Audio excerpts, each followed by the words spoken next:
and welcome once again to Things I Love. I love Carol Tuttle. I love her work. I love her books. I love her blog. I love her philosophy. I love just about everything about her. But the book I want to tell you about today by Carol is Just My Nature. Carol Tuttle, there you go. You can either get it directly from Carol's website or you can get this on Amazon. It's Just My Nature. What I love so much about Carol's work is that she passionately and enthusiastically supports people in finding and celebrating their uniqueness. But she does it in a very creative and engaging way. She has 4 personality types that she uses a number of metaphors to describe. Type 1, she likens to the hummingbird that is light and active and fun-loving. Type 2, she likens to the elephant that is all curves with no sharp edges, is grounded and calm and very steady. Type 3, she likens to the lion, always ready to move forward and accept a new challenge. And type 4, she likens to the swan, graceful with a stillness, a dignity, and a clarity all their own.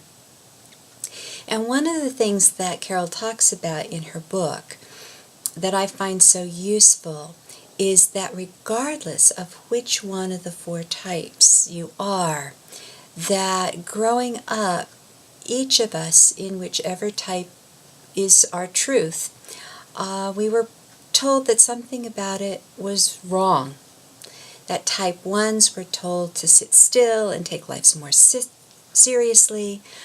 Type 2s were told to toughen up and that they were too sensitive. Type 3s were told that they were presumptuous and rude and wanted too much and had to dial it back. Type 4s were told that they were too precise and had to stop nitpicking and should just go with the flow and be more easygoing.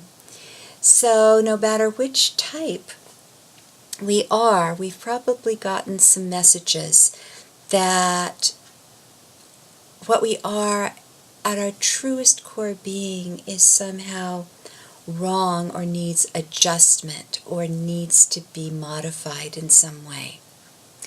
And in reading Carol's book, there is such a wonderful sense of support to not only be who you are at your core, the person that you came into this world being, but to accentuate it even further, to move more deeply into it, to relax into your truest self. So I invite you to read the book and play around with your own thoughts about what energy type you might be and to see whether or not anything about that feels supportive to you. And also gives you some ideas about some of the messages you've been given throughout your life. And you may still be getting it from your boss at work or from your spouse or your friends. Why can't you just be a little bit more thus and such? When the truth is that the more you move into that trueness of being, the more comfortable you're going to be in your own skin and the more effective you're going to be in your relationships. So, let's start tapping. Here we go. Even though I judge myself a lot and find things that come naturally to me annoying, and I keep trying to change those things about myself, I deeply and completely love and accept myself, even this part of me.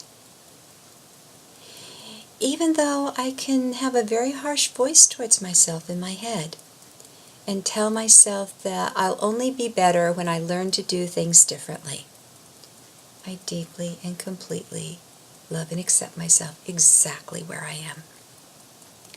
Even though I can be very hard on myself, and possibly I've spent a whole lifetime trying to get rid of those very things that are most precious inside of me, I accept myself where I am at this moment and choose to be peaceful and calm as I move forward from here.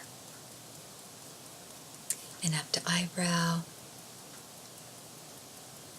I've been so hard on myself. And I've come by it honestly, because others at times have been hard on me,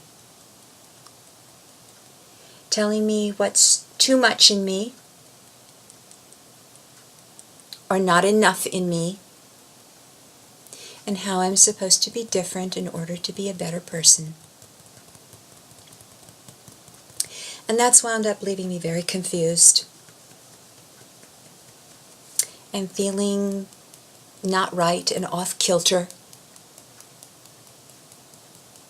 And then I start to feel anxious and unsafe. And it just all goes downhill from there, because I feel more wrong and I get more confused. And then I feel more wrong. And then I just feel like a disaster. And like there's so much in me that has to change before I'd be a fabulous person that, I might as well just give up and let my life be small.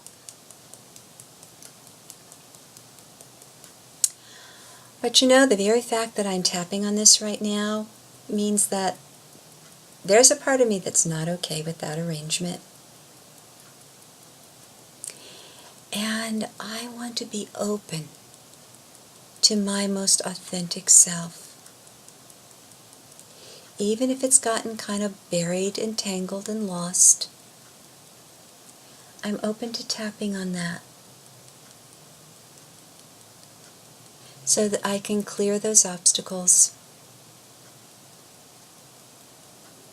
and be the true, authentic, glorious being that God originally created. I want to be the true me. And I'm open to working through whatever fears or anxieties I may have about that journey. And there may be a lot there. But I'm open to the possibility that my most authentic self is good, is worthy, is valuable. And the world needs me in my most authentic being, because that's where my real gifts lie. That's what I was born to give the world. Or my true gifts and my true being.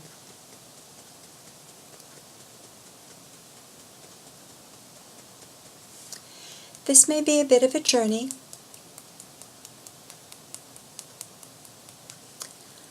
I may have some grieving to do for time that's been lost or things that have been buried.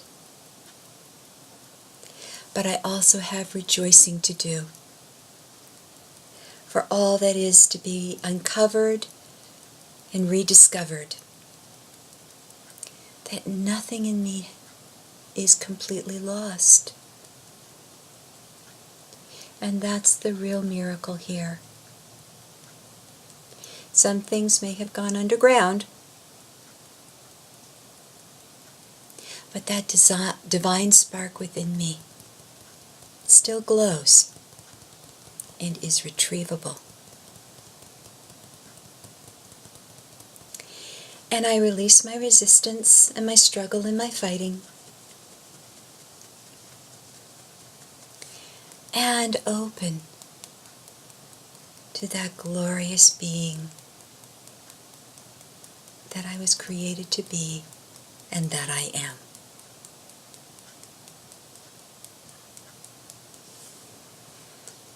And take a deep breath. A whole variety of things may be coming up for you. Don't get overwhelmed. It may help to even take a piece of paper and make a list, and then put them in a priority of what to tap on first. And just keep tapping little by little. I really invite you to read Carol's book. It's Just My Nature. That will help. It will support. It will make some things make sense in a new way. That can be very, very liberating. The way out of whatever confusion you may have right now is to relax and to be more real. So enjoy my favorite thing for this week, Carol Tuttle's It's Just My Nature, and keep tapping, and there'll be more things I love soon.